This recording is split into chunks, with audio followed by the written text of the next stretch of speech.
What is it like dating as two ambitious women who are single in their late 20s and mid 30s?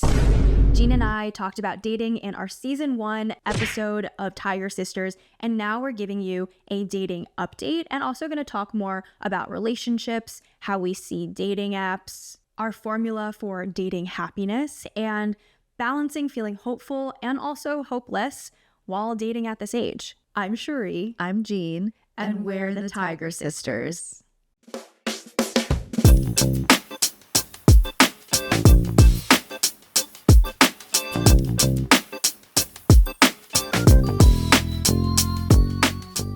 With Valentine's Day coming up, we wanted to do this special bonus episode for season 3.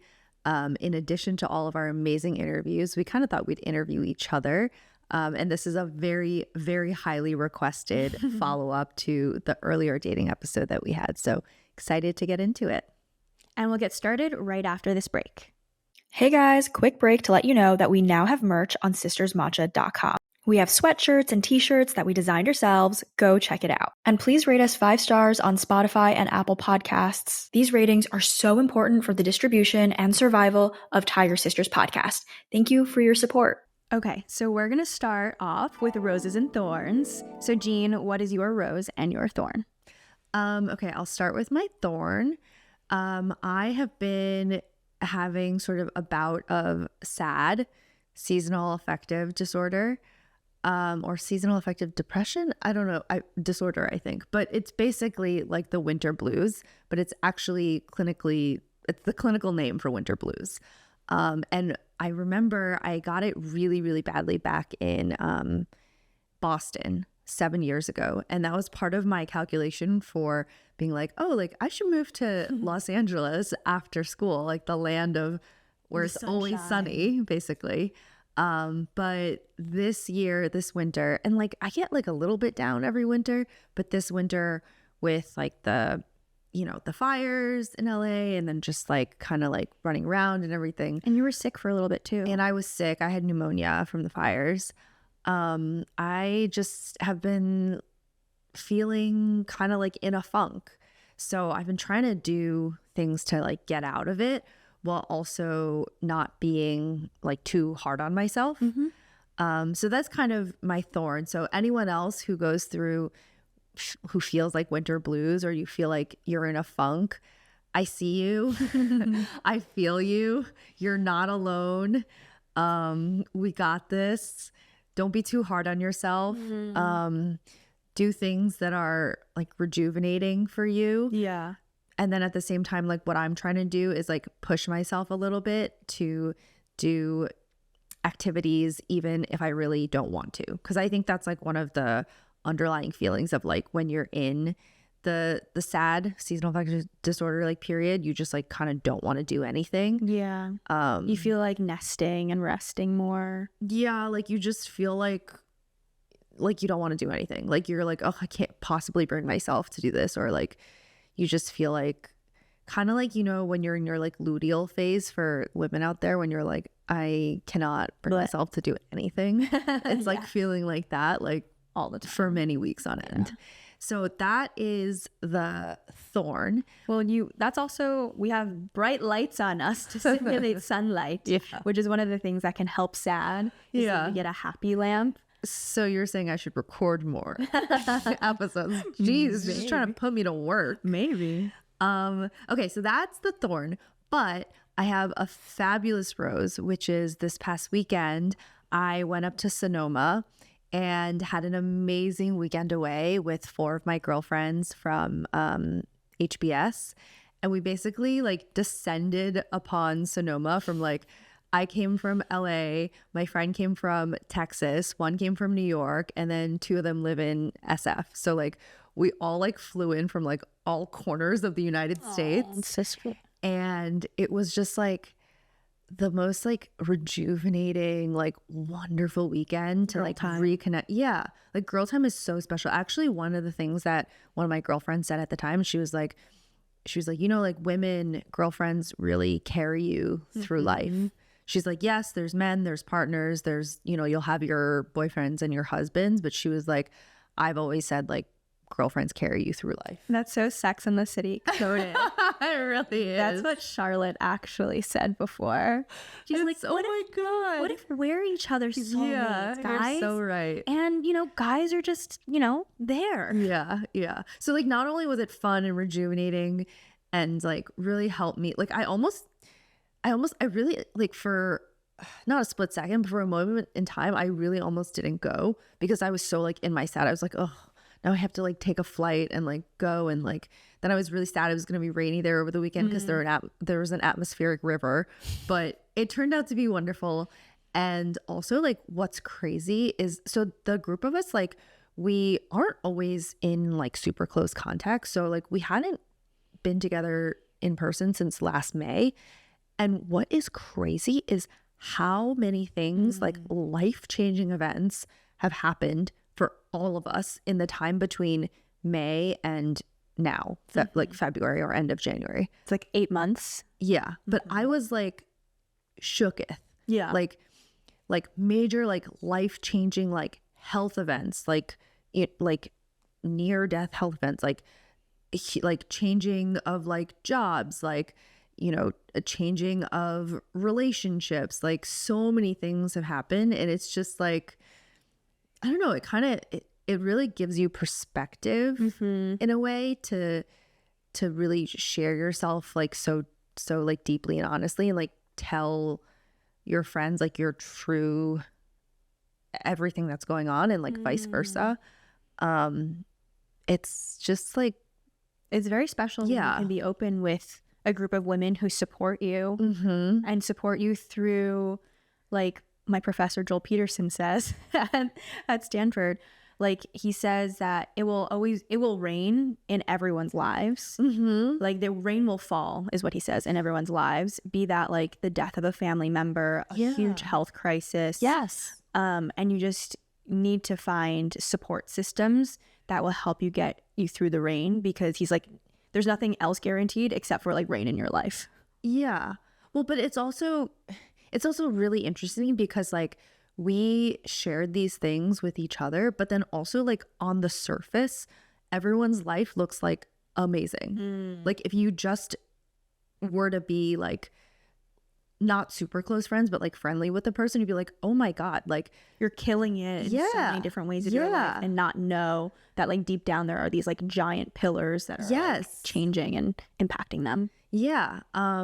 So yeah, it's not all like doom and gloom, but I'm just saying that like it's really special to be able to like share yourself fully with people. And okay, this is the other thing, is that they are all women that I deeply respect on like many different levels, and like I feel like I learn from them. And yeah, and it was also helpful to just go and kind of like plug into, so one of my friends, she lives in San Francisco, and so we like stayed at her place in Sonoma, and it was just also really fun to like plug into somebody else's life for just a couple days and just like see how they live and almost like learn from them in that way.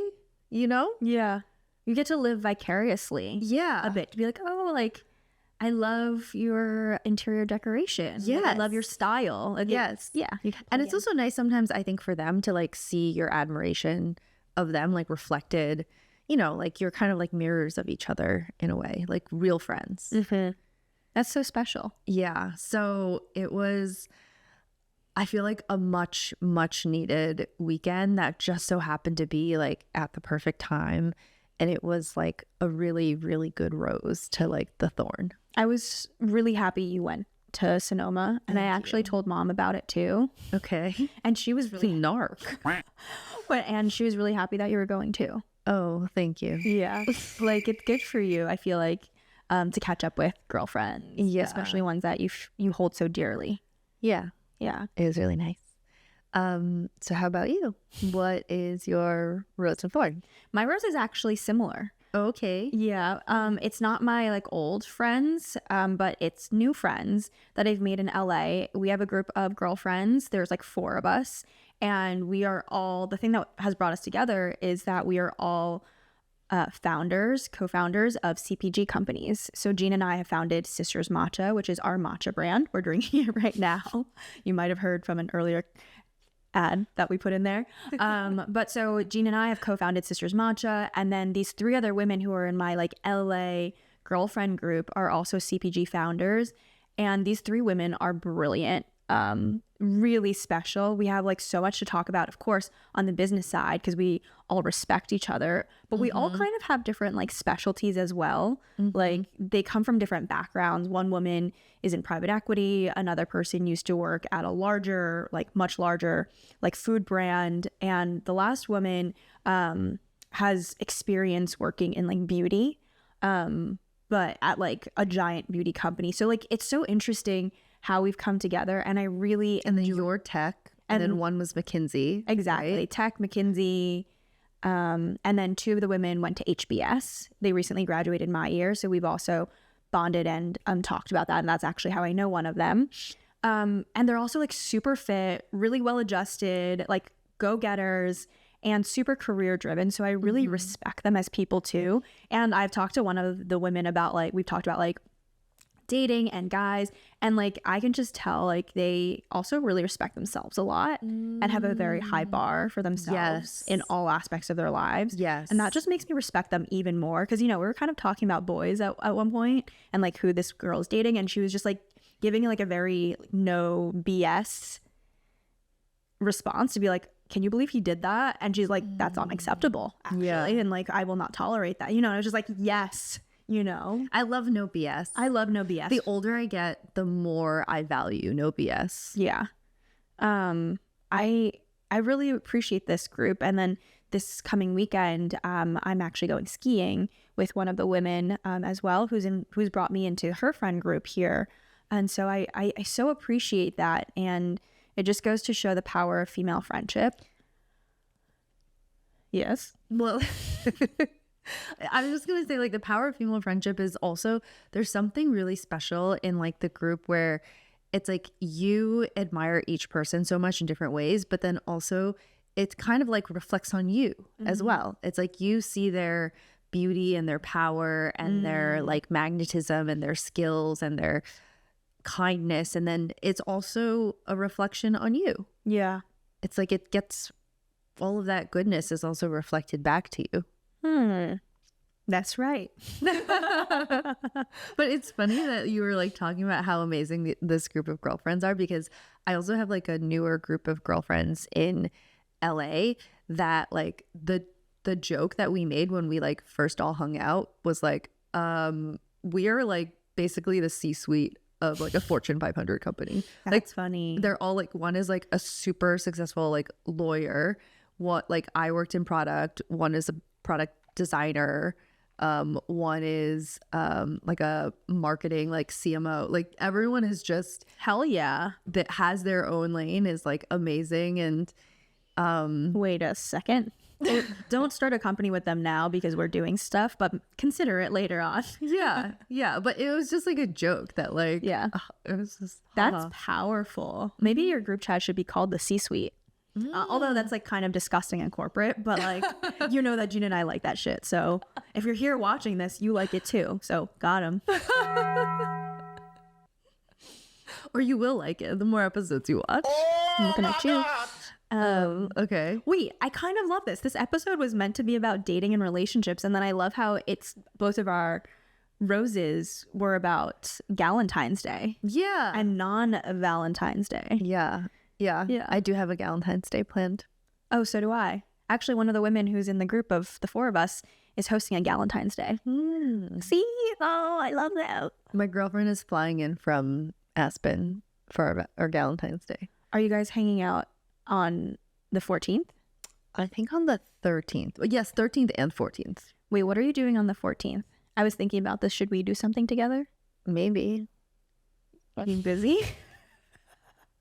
Okay. I'm not going to commit on camera. Oh my God. All right. I was going to invite you on a date for sushi, but never mind. You're paying. Okay. And then so I'll just wrap up with my thorn.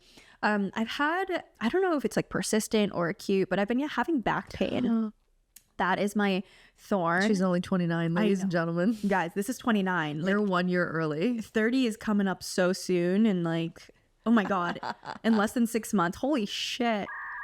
Wait, holy beep. Oh my gosh.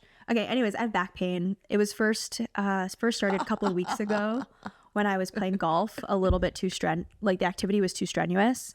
She played golf like 3 days in a row. 3 days in a row, I swing really hard and it was 25 degrees, 29 degrees. And then I've been working out a lot. So I've also kind of like strained my back again. She's playing sub-freezing golf. Yeah. So I think I need to chill. Yeah. And take it easy, a little easier. No kidding. I've been going to the gym like for 10 days in a row, which I'm really proud of. But I think I need to go a little bit easier and have more rest days, like walk more, stretch more, because this is 29 and a half, guys. So I need to chill. So that's my thorn. And I'm trying not to get injured when I'm going skiing this weekend. So it's like on my mind, you know. So that's my thorn. Yeah, don't be the one loser at Deer Valley. Okay. I mean, I lost half a day of skiing. That's such a good reference. Does anyone know that reference? That's a reference to when Gwyneth Paltrow had to go to court because she had a collision with another person. I think someone collided into her. Yes, but he still sued her. Right. And it was at Deer Valley. And it was like, they're like, what were the losses, man? And she's like, ma'am. And she's like, well, I lost half a day of skiing. No, but what was iconic is at the very end, after the judge ruled in her favor and the man lost, I think she was wearing this like white suit, like a cream blazer. And she like walked up to him at the end and she like touched his shoulder and like leaned into his ear and like whispered something into his ear and they walked away. Really? Well, apparently what she said was like, I wish you well or something like that. Like, I hope, you have a good life or something. I did not know that. I have to look this up now to see exactly what she said. Interesting. But it was like, a kind thing to say. But, it could be slightly ominous too. It's a little bit threatening. It's like, yeah. I wish you well. And yeah, like, I hope you have a nice life. Watch out, the undertones. Yeah. Anyways, all right, let's dive right into the episode. Yeah. And we'll get into the episode right after this quick break. Hey everyone, quick break to share something special. Sisters Matcha. We've launched limited batches of ceremonial grade, single estate, single cultivar matcha, straight from the family farm Cherie worked on in Japan. It's pure, authentic, and crafted with intention. Head to sistersmatcha.com to grab yours before it sells out. Make matcha your daily ritual for lasting energy and focus.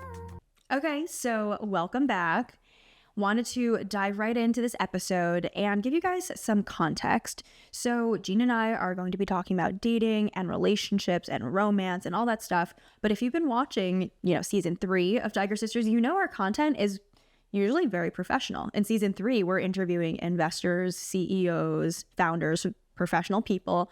Jean and I truly believe that Tiger Sisters represents the whole self. Like, we can talk about our careers, be super driven and ambitious, as the title of this video says, but that also includes how it's going with relationships, both, friendships and romantic. And we want to talk about this more openly with you guys. It's usually not something that we talk about, but we hope to inspire more conversation around it because it's the conversations we're having with each other and with our girlfriends. Yeah. And I think you guys know that, in the past, I have kind of worked on being more vulnerable and more open for the sake of this podcast. And thank you so much for all the feedback over the last couple seasons and the comments of saying like how me being vulnerable has helped you guys in certain ways. That's really encouraged me to continue to be open and vulnerable. And also, I was even more convinced that we should do this episode when I saw the most recent Call Her Daddy episode with Rachel Kirkconnell, who was the winner of The Bachelor, I think like 4 or 5 years ago. And she and her partner, Matt, just recently broke up after a 4+ year long relationship. And I didn't watch the whole episode, but I watched some short form videos and snippets of it. And just like through the course of that and like hearing the conversation between Rachel Kirkconnell and Alex Cooper, I just heard her say things that I resonated so strongly with, and I had never really heard anyone else say. And she kind of verbalized things. I'll give you an example. So the strongest example was when she said, she was like, yeah, I just felt really sad because I imagined all these like future children with Matt and they were like all gone. And she was like, I don't know if that, you know, I don't want to sound crazy. And then Alex Cooper jumps in. She goes, no, you don't sound crazy at all. And that is something that's like a feeling that I myself have had after the dissolution of my engagement and 8-year-long relationship. Like, you know, that was something that for so long, for all 8 years, I had already like conceptualized a life and a future with this person, which included like beautiful, in my mind, children, beautiful imaginary children that I had thought about for so many years. Of course. And like, it was like kind of like a foregone conclusion.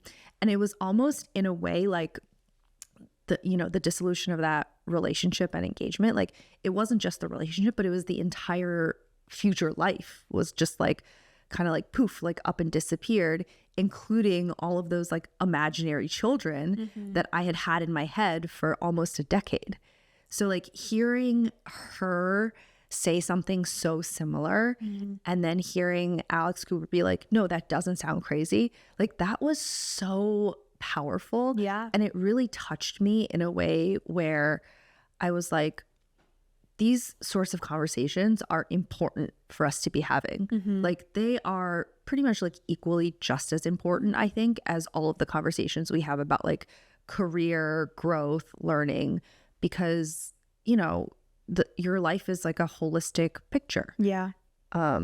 So yeah, I just think that maybe like to some people, these conversations seem trivial or like not as important as the ones that are more professional, but I have come to the realization that they are just as important because these are all the things that we're going through in life. Yeah. And that's my soliloquy. Monologue. Thank you for the yes. I mean, honestly, like people say the most important decision you'll make in your life is who you choose to marry. Yeah. So, I mean, it's the most important decision that'll affect your finances, that'll affect, you know, your progeny, that'll affect your immediate... Your progeny?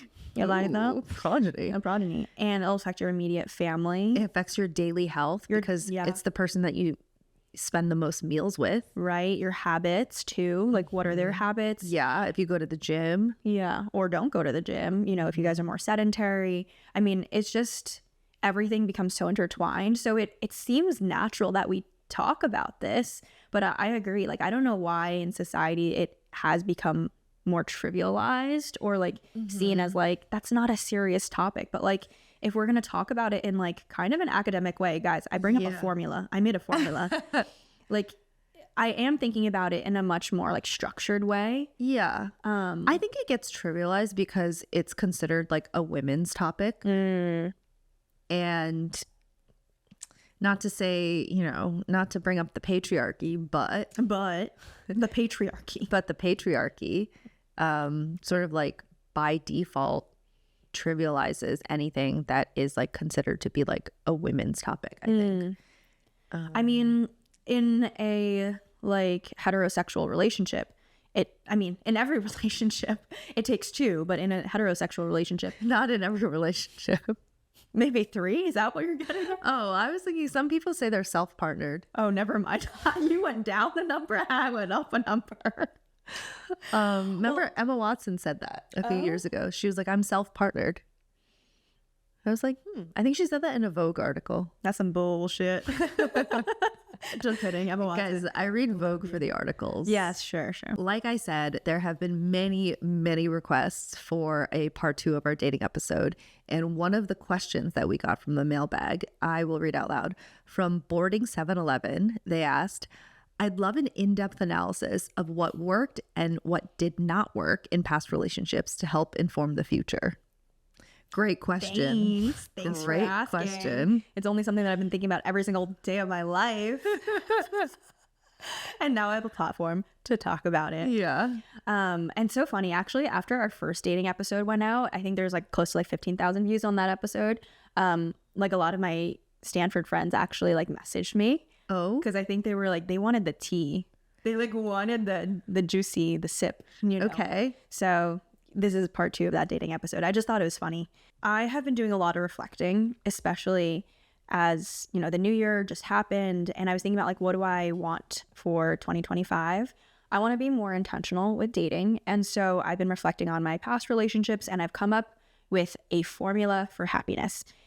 Roast me in the comments if you'd like, or provide for dating happiness. Yes, for dating happiness, for relational happiness. Romantic relation happiness. Exactly. Okay.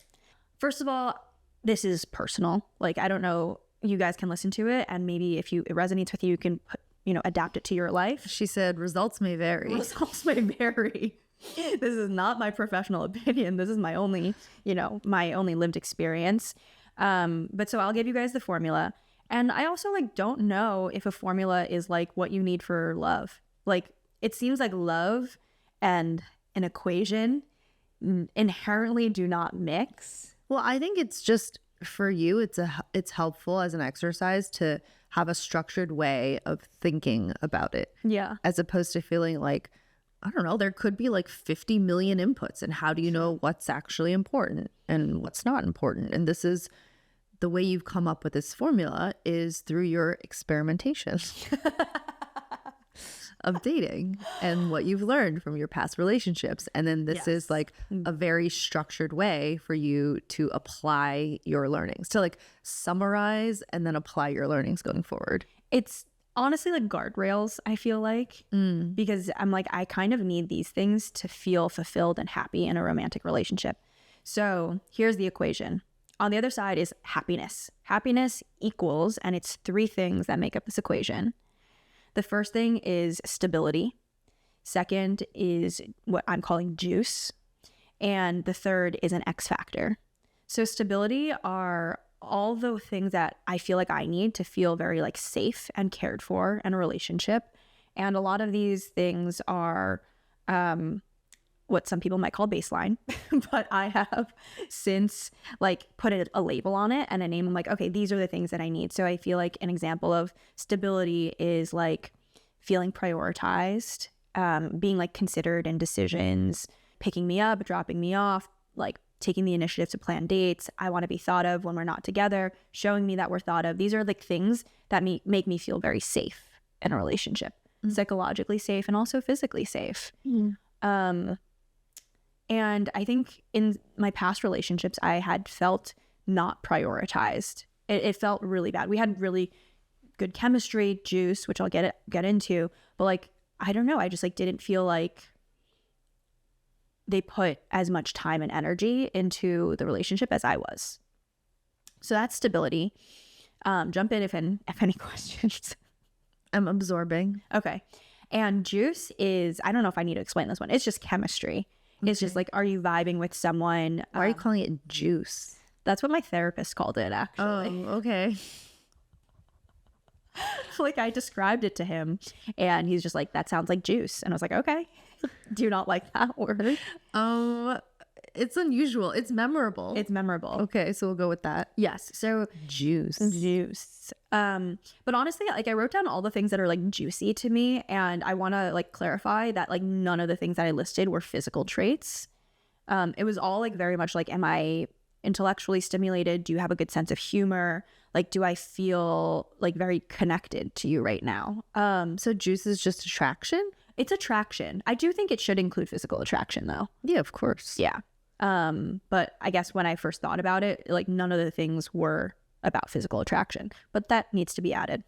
I think it's because your definition of being physically attracted to someone is not like so prescriptive. Like it's not like they must be brunette or they must be blonde or like anything like that.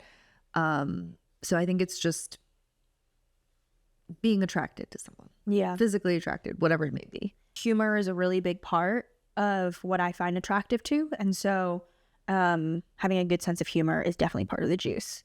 And the last is an X factor, what I'm calling an X factor. I think even in my platonic relationships, like my best friends, my best guy friends, best girlfriends have an X factor about them. They're just like really interesting people who are passionate about something, and they're like a subject matter expert in something because they're just nerds. They like care about like running, or they care about, you know, mountain biking, or about like content creation, like whatever it is.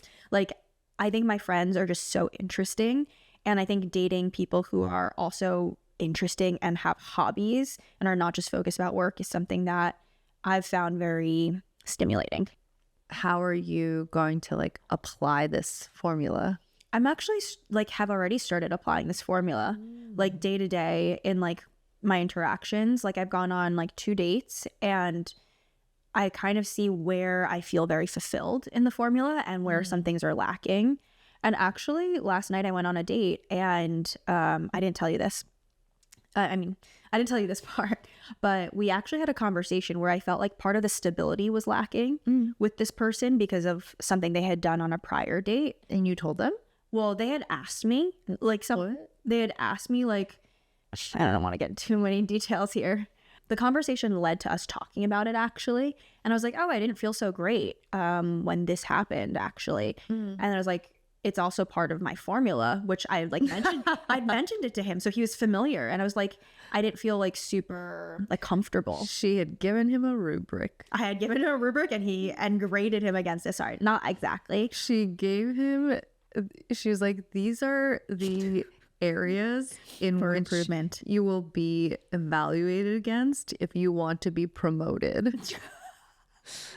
That's what you gave him. But actually, What is it called when it's like that list of like the document that the Promotion. you write out for promotion, like promotion requirements or something like that? oh my God, you're so right. Oh, it's like we call them career ladders. Yeah. PM ladder. That's or like insane. PM role or role ladder. These are all the requirements to get to the next stage. I mean, I wasn't even telling wasn't even telling him my equation. She's like, it came out really naturally. I wasn't telling him my equation, so like to tell him I was grading him on it. I was just sharing this like new thought that I had. And then later on, I was just like, oh, in my mind, I was like, I'm so happy I told it to him, because now I can refer to like the stability element, and something was missing, and then he got it, you know? Like I wasn't putting pressure on him like to like be all these things. I was just telling him. But I'm really glad that I was open about it, because Wow. we are friends, you know? Yeah, and so yeah. like I was like, this really interesting thing I figured out, and he was interested and intrigued by it. Yeah. That's cool. Well, so now he's like, I've told him that I felt like not good, and then he's like, okay, well, I like you and I want to change that, and I want you to feel good. Wow. These are really advanced conversations. I know. And you know, that was only like date 4. So now in the future, to like move forward, like he knows that like I need this thing. He's like, let's make it happen, is what he said, which is also not, I wasn't expecting that kind of reaction, you know, but like also that was a positive sign. Yeah. That's a very positive reaction. Yeah, to how they respond to my feedback. My grading rubric. Damn. Okay, that's great. Yeah. It's good. I'm glad. Isn't that insane? Yeah. It's like a little bit insane. I'm really glad that you already have an example of like how it's served you. I wasn't ready to have that example until like I didn't even know. Yeah, like it just happened organically. That's Yeah. kind of cool. Yeah. I mean, I have another example as well of this rubric. I was dating a guy for about like 4 months most recently. And you had to like take a second to be like, computing, who's she talking about? No names will be named. But I know who it is. But she knows who it I'm is. so jealous. I'm just kidding. But I mean, It's sister privilege. It's sister privilege. Yes, that's right. Sister client privilege. And this guy is like basically perfect in all things stability. I felt so cared for all the time. Like it was chocolates, flowers, dropping off chicken soup that he made when I was sick. Like this guy is like an angel. I was very impressed by that. Yes, and as was I. Oh my God. So thoughtful, dropping me off dinner. Like I felt incredibly cared for. But I think at the end of the day, there was a lot of stability, but I didn't feel like there was enough juice between us in like the stuff that we were talking about. So in that way, like it wasn't very compatible. He's like incredibly generous and nice and thoughtful, and I have nothing but good things to say about him. But I think in terms of just compatibility, like it didn't work out for the long term. That's also kind of why the rubric started, because I was just like, this guy is amazing. Like the ultimate gentleman, like made me feel so safe all the time. I'm like, what's wrong with me? I was like, why don't I like him more? He's perfect, which is really tragic. So, and I don't think you can like force chemistry, obviously, or like force juice. So that's actually the origin of where I got this formula from. I needed to figure it out. I was just like, what else is important to me if he's everything that I've ever asked for? She did a root cause analysis. Oh my God. Which is what we call, which is like what it's called in tech when like after you launch a product and there's some sort of issue, you kind of do like a root cause analysis to like go all the way deep and like go like all the way backwards in every single step you took to build that product and figure out like what was the cause. Also known in therapy as a presenting problem. Because I went to my therapist. I started going to therapy again. I haven't been in like 4 years because I was like, therapist, help. I know we haven't talked in a long time, but I cannot figure this out on my own. And you are much smarter than me, you know, and perceptive. And so it was that like, there's nothing wrong with me. It's just that I didn't realize there were other parts of the formula that were equally as important. Yeah. Or I didn't verbalize it. I mean, also, yeah, you hadn't come up with a formula yet. And then also, I think as a result of your most recent relationship before that, you had over-indexed towards stability because that was the number one thing that was missing from the previous relationship. Yes. So that is kind of interesting. So I've learned all of my past relationships literally in my entire life have had a lot of chemistry and have been like super entertaining and fun, and like they're just like really smart people. We have a lot to talk about. Yeah. But I just didn't feel that stability element. Like, and maybe it's because we were never like super serious in terms of like we're gonna get married. Like I feel like none of my relationships ever got to like obviously the engagement conversation. And so maybe it didn't need that stability element. But yeah, all my relationships were very like fulfilling in the mind, but not really the heart. I don't know. Damn. You like that? Yeah, it's just funny because you didn't mean to, but you really ripped this guy. No, I'm just kidding. You said a lot of very kind things about him. Yeah. I think, okay, for me, I don't have like as structured an answer as you do. Oh, sorry. You haven't done 50 hours of therapy to dig into what the hell is wrong with you? I have done thousands of hours of therapy, but I still have not come up with a formula. Maybe I can think about it that way. It's an interesting exercise, I think, for all of us to be like, oh, if I had to come up with a formula, what would it be? Or like, it's a good thing to react to for everyone because like seeing your formula, then that's what will make everyone else, including me, like think be like, okay, how much do I agree with like all of your components? Yeah. Which ones don't I agree with? Or it's a good starting point. Also feel free to disagree. I'm like waiting for someone in the comments to be like, ick, a formula? You can't put a formula on love. Love is natural. And I'm like, bitch, I tried the natural way. It's not working. I need a formula. I mean, also, I'd be very interested to know what your guys' formula is. Yeah. You know, like it's not like we're like experts in love and relationship, but we're happy to share all the things that we've learned and like how we've processed it and like how Cherie is approaching it in the future. So anything you want to share, we're very open to hearing it. Yes. And as you know, Gina and I read every single comment. And please keep encouraging her to be vulnerable and to open up. And we see all the people who are thirsting after her actually in the comments. So keep it going. Okay. Thank you. Yes. Okay. So what are my learnings? I think...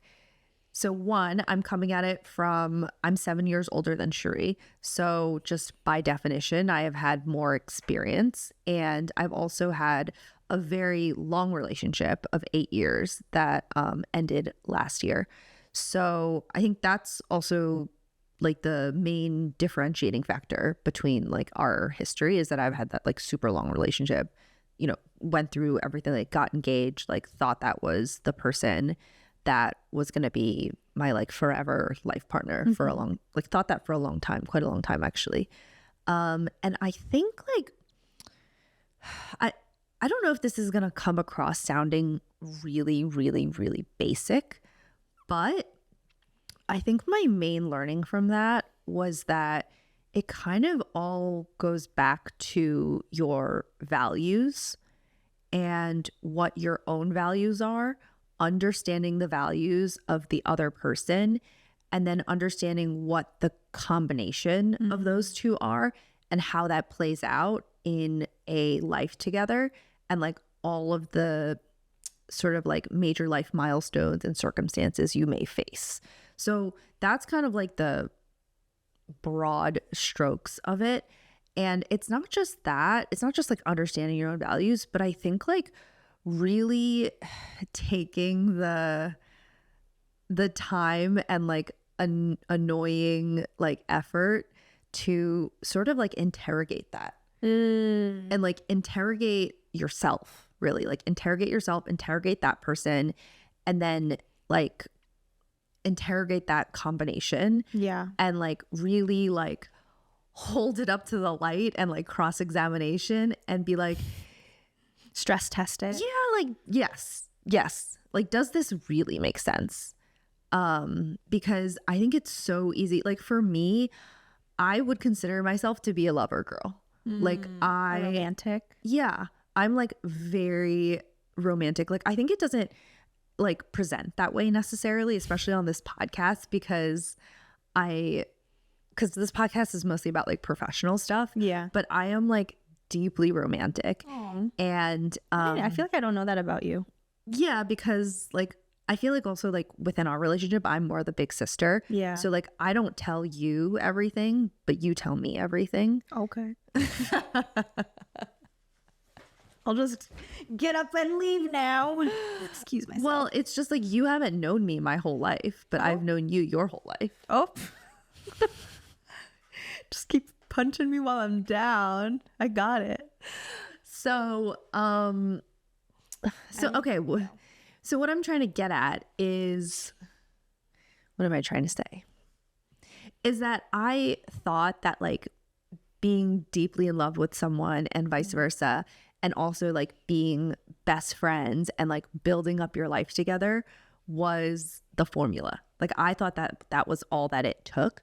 But I think that like having those sort of stress tests and like having those like interrogation of the values early on, as early as possible, would have like really served me better. I think a lot of it, I think it's having those conversations and also seeing it play out in actions as well. I think I am very gullible, which is why I've fallen for the juice, as I say, and the chemistry in the past, you know, like I think She's trying to make juice happen. it's juicy. Once again. I mean, it's just, you know, when you kind of are like intoxicated in Yeah. someone's like fun and their banter and their wit, it's just like, feels like high school. And I think I'm very gullible and I get pulled into that. Having a stability arm, like screech. I was like, you might be a very good talker and you might be very like charming, but like I need to see action behind your words. Like after we've interrogated each other on like, oh, you say this is important to you, show me. Yeah. Is this okay if I bring up the book? Sure. It's related. Okay. Okay. And so there's a book. So a person that I'm dating gifted me this book. It's called 8 Dates. And it's like 8 dates to go on or 8 date conversations to have. I've only gone on like a couple dates with this person. So getting a book is kind of. Is this him giving you his formula? Oh, maybe. But it's It's it's a whole book. It's a whole ass This book. is a lot of work. Yeah. It's a little bit like homework, but it's interesting because I just started reading this book and there's all these different chapters. I see there's something written on the first page. There's a message for her. Ooh, just kidding. You can't see it. It's a personal message from this person that I'm Can I dating. see it later? Yeah, I'll show it to you. Sister to sister privilege. Sorry, guys.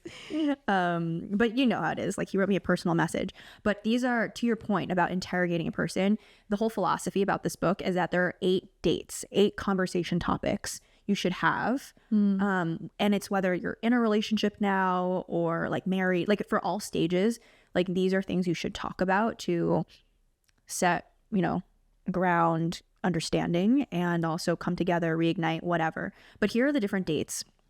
And if things come up that you disagree with, there's like a manual of how you're supposed to talk about it, actually. So the first one is how you guys think about trust and commitment.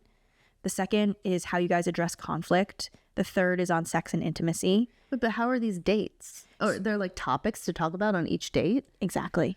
Oh my gosh. Yes. And the fourth is the cost of love, work, and money. How you guys think about that. Date 5 is family. Date 6 is fun and adventure. Date 7 is growth and spirituality. And date 8 is about your dreams together. And so like you're supposed to, in the beginning, in the prologue, it's just like, this is how you're supposed to have a date. It doesn't have to be an expensive dinner date or anything. It could be a walk in the park, but both be intentional and set time aside to talk about these things. And it like literally gives you this is some real Stanford GSB shit here. Why? I mean, what does that mean? It's good if you're on the same page. I could imagine if you were another person, a different person, and this person gave you this book on date 4, whatever number of dates you've been on, like sub 5, like I could see someone being like freaked out. Yeah. And like totally making fun of this person. Like, can you imagine that? Like some of your girlfriends being like, he gave me a book. Like WTF, like he gave you, this is like basically a couples counseling book. It is a couples counseling. These are not real. They're just using the word date as like a marketing / like a mechanism. But this is like truly like couples counseling. This is very advanced. Unfortunately, it's worked on me. The book? I like this. The book tactic. Well, the book, because I'm all about like self-growth and learning. And I'm like, this is interesting. It is interesting. It is interesting. And what it tells me is that this person is very intentional about dating you. Yeah. They're like, let's skip straight to the premarital counseling. Oh my God. This person is, he's interrogating straight away. You're right. Oh my God. And I didn't even realize it. I didn't even think of that. But this is what he's doing. Yeah. He's like initiating the mutual and self-interrogation. Yeah. Right off the bat. Are you scared for me? No. I think you kind of like this shit. Yeah, I do. This is very, touchy-feely coded. Yes. And actually this person, which is the Stanford Graduate School of Business class that is like famous. Yeah. Where people who are students like learn how to talk about interpersonal dynamics and relationships, and like if I'm having a problem, how do I express it to you? How do I make sure that you feel heard? All this stuff. It's their most famous class. Yes. And I think I see how it's affected you. Really? Yeah.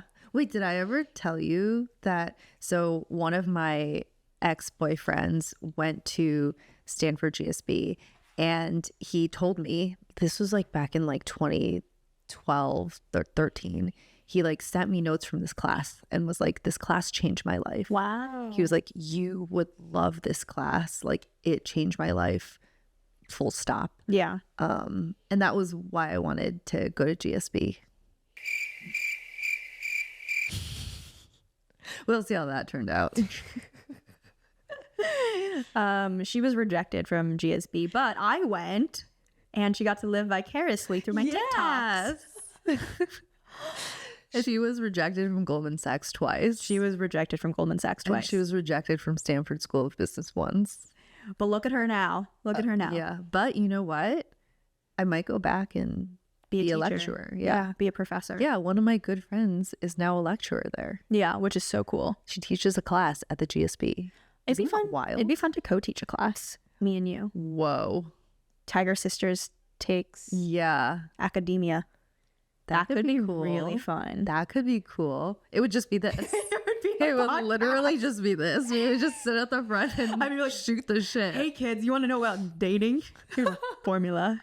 You little rascals. Although honestly, they would be like into that. Yeah. As a class. Yeah. If you wanted to, I bet if you like proposed at a class that included elements of like relationship and dating and long term, like they would be into that. I mean, it's funny that a lot of the classes that I've actually taken at Stanford were so based around like life planning. Yeah. They have many classes there. It's not even a joke. We didn't have that at all Yeah. at HBS. We have life planning, like what happens. And I mean, you know, there's also part of life planning is also like the accounting and finance part of it. There's like, oh, how do you create a trust for your family? Like that stuff as That's well. amazing. Yeah. I wish we had that. Yeah. We did do an exercise where we wrote a 10-year letter to ourselves that I will open in like 2 years.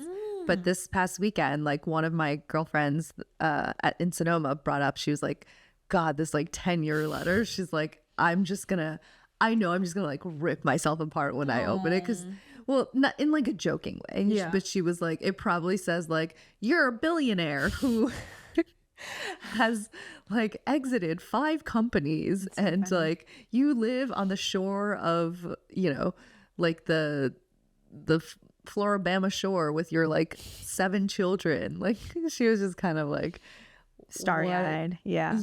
yeah. And she was a girlfriend who is a professor at GSB now. She was just saying like the main thing that she's noticed about the students is that they are so starry-eyed and optimistic. And she's like, I love that, but also like that's what we were like. Yeah, she was like, life's gonna come at you fast. I was watching our previous dating episode in preparation for this one, and something that you said was that you were hoping to meet someone like organically, like natural in real life, and you weren't using the dating apps. How has that changed? Well, I do still hope to meet someone naturally, or I kind of just think that that's what's in the cards for me.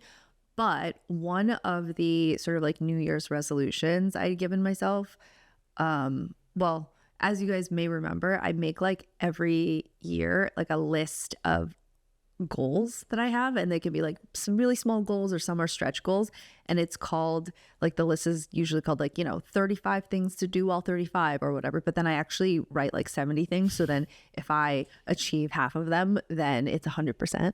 Just a little bit of insight, just a little insight into how my mind works. It's sick in there. But one of the ones was I was like, okay, I am going to like be on a dating app. I'm going to download a dating app, make a profile, and just like be there, because I think that like even if even if you don't ultimately meet someone on a dating app, I think it's about like kind of like getting into the groove of dating again.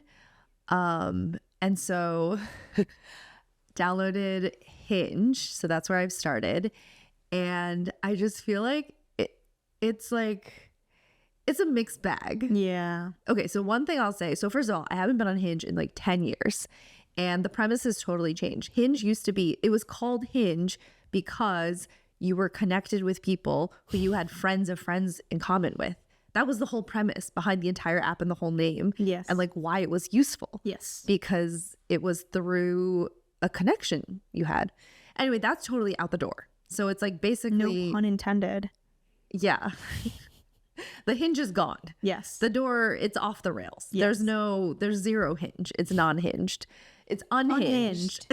It's unhinged. God, that's good. That's the other name for our podcast. Well, just for the dating episodes. Yeah, true. It's basically the equivalent of like what Tinder was 10 years ago. And like everyone 10 years ago was like, Tinder's the crazy app where you could be connected with anybody.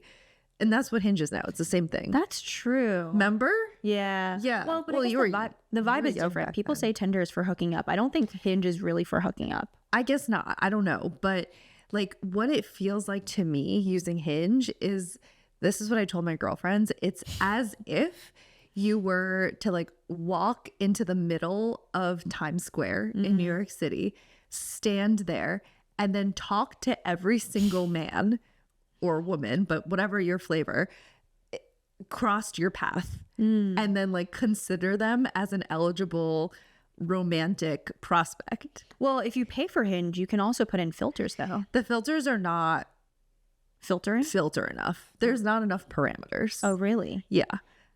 What would you add? Well, there's the friend element. Oh, there's just a mutual like connection. Yeah. But then also, I think that doesn't work in their favor because then it like shrinks the people that they can show you. But I mean, it doesn't work in their favor because they want to keep you on the app. Right. But it would work in the favor of the customer because then you can have like a better set of consideration. I mean, like, let's be real, like the incentives of the people that run the app are to keep you on the app. Yeah. They don't want you to find love. They say they do, but they don't want to. That's what people say. I'm laughing because as I say this, my old coworkers like actually run Match Group and Hinge.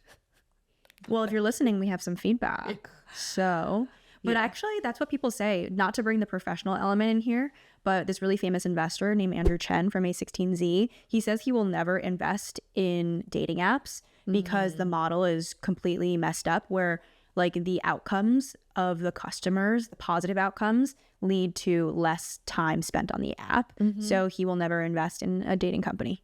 Yeah. Not to bring in the professional into this dating episode. She had to talk about an investor. I had to talk about A16Z. What is this, Threads? What is this, Twitter? Okay, so that's how the apps like feel like to me, but I think it's still a good and healthy exercise for me to start to do. And I'm gonna just kind of like take it as it is. Yeah. Do you think you're gonna look in other cities? Because I know Hinge, you can set your destination in other places. Because I think LA is a little bit tough, quite honestly, because it is more like entertainment, like bend to the industry. Like everyone works in entertainment, talks about a certain thing, works in entertainment. Actor, singer, songwriter. Well, when I went to Sonoma this weekend, I did like change the setting like just for shits and giggles to like Pack Heights. And like the app is like there's like hundreds of like hearts now. Like I can't even go through them. Oh. Like I can't. She has a backlog, guys. So if you've heard Jean recently, don't take it personally if she doesn't get to you yet. No, but it actually is. I should probably take some sort of learning from this, but like it's shocking how, or maybe because I like made the parameters wider. I don't know, but it does bring to question some sort of like product market fit question. I mean, with you. Yeah. Yeah. I mean, I'm the product. Yes. No, I think, SF is a different type of person for sure. Yeah. I mean, just historically, San Francisco and New York City are much more professional cities. Yeah. San Francisco, like, even by far. Because, like, what else is the city known for aside from basically, like, tech, people who work in tech? Because in New York City, there's a lot of, like, artists still. There's a lot of, like, people who work in fashion. Well, that's professional. But, yeah, I see your point. Yeah. Yeah. Versus, like, it on top of the base that is finance. True. But in San Francisco, I think it's, like, the base is tech. And like, I don't know what else you would say is like sprinkled on top of that. Also, the ratio works in the favor of women in San Francisco, whereas I've heard in New York, there's way more women than men. I don't know. I was doing fine in New York. Yeah, 15 years ago. I enjoyed New York. Yeah. 22-year-old Jean enjoyed New York. So should I wrap up? Yeah. Yeah. What are your finishing thoughts? Sorry, I didn't mean to sigh so dramatically. That was not planned. But I guess that's kind of how I feel, where it's a mix of feeling hopeful and really excited about the future. Yeah. Because like there's nothing like being in, I don't know, the beginning stages of what could be love. Like, I think that what a beautiful time. Yeah, that's true. Yeah, one of the things I said to my girlfriends this weekend, who is also sort of like newishly single, is that like what is exciting is that we get to like go through that experience again of falling in love and like all of the like everything that comes with it. And it's like I guess I never thought I was going to experience that again. And it is a really like, it's the spice of life. It's so beautiful. It's the everything. It's like that feeling it's of falling the in love. juice of life. Look who's using juice now. I'm trying to help her out. Okay. It's the juice of life. It's what makes life juicy. Yeah. You know? What a fun feeling. It's not even fun. It is fun. It's just like beautiful. It's exhilarating. Yeah. Yeah. It's like the arc of like hope and like everything and like projecting forward and Yes. before the interrogation. Before you interrogate. Okay, well, I told you guys. See, this is how this is how you know I'm a romantic, right? Because these are like the things that like I think of and I'm like excited about. Yeah. But you know, balance it with some interrogation, self-interrogation, mutual interrogation, A little interrogation in there. Yeah. Yeah. So I feel hopeful for all of that stuff, and at the same time, not to be a downer, but like sometimes, I mean, as you can tell, like feeling a little hopeless, and I don't think that's a bad thing. Like I mean, of course, I have the existential dread that I'm like, oh my God, maybe I'll be single forever or like a very long time. And that like sits with me, you know, like I would be lying if I said I wasn't there. But then at the end of the day, I guess I don't feel that bad. Like, I think maybe deep down, I'm like quite sad about that thought. But like, if I were alone for the rest of my life, like I have a lot of fun with myself. I don't know. Like, I love so many different activities and things that I do. I really enjoy life. I enjoy like food, and like, would it be that bad to be with myself? No. Like, I've already done all the work to be by myself, and I love my alone time. And that doesn't mean like I want to be alone forever, but like, and she's a really good cook. I can survive. You would eat well. Yes, I 40 fruits and veggies every week. But so I don't know, it's kind of balancing both. And if you guys feel similarly, please let me know, because it can feel a bit lonely. But I don't know, it's a mix. I think that's what the juice of life is like being able to hold both at the same time, being hopeful and also hopeless. Oh, I thought you were saying like having your like independence and all the things that make you and being happy, but then also being able to like combine that with someone else's. It's probably both too. Yeah. I think maybe that's what like life is about. It's about holding both at the same time. Yeah. What both is up to your interpretation. Both that and both of this. Yeah. Okay. Yeah. I just remember there's like so many other topics that we didn't get to today. We should totally do a second topic, because I think that there's a lot more sort of like practical advice or like steps that we can talk about. Like I meant to talk about, but I didn't even get to talking about like egg freezing. I think and like I that was just thinking about that. Yeah. I think we should do an entire episode on like what is egg freezing. Should you freeze? Should you freeze your eggs? Practical steps. One of like my biggest regrets. Oh, it's not too late. But it's one of my biggest regrets because I don't have corporate funding from work. Yeah. Well, I've heard different advice on that, so we can tackle that next time, and maybe I can let you know why you don't need to be regretful. Oh, thanks. But I won't tell you until the next episode. So sit with that. So stay tuned. We have a lot more to discuss, and if you guys have any ideas or thoughts or comments, please leave them below, and maybe we'll incorporate them into next episode's mailbag. Yeah. Please stay tuned for the rest of season 3 of Tiger Sisters. We have some incredible interviews with our guests, and Jean and I do takeaways and learnings with those episodes. And we're so good, sprinkling in some special episodes like this one. Yeah. And open to any other topics that you have. Okay, thank you guys so much for being here. As always, please like, comment, and subscribe, and rate us 5 stars. Leave a review. We love to hear from you guys. And until next time, Bye. bye.